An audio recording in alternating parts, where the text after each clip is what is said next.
Hey guys, so I'm going to show you how to change out your engine air filter in your 2005 Nissan Pathfinder. Okay, when you open the hood, this is the air filter housing box right here.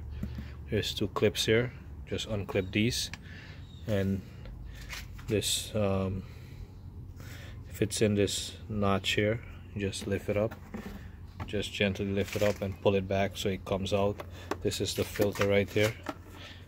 Just take out this filter like this, take it out, and you put the new one back in. Make sure it seats in. Make sure it seats in all the way. Seats in all the way like that, all over. And make sure these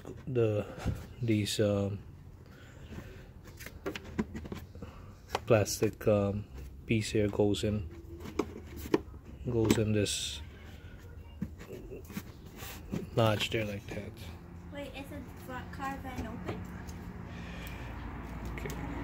If you like the video, click like, subscribe to see more videos, share the video, and leave a comment down below. And thanks for watching.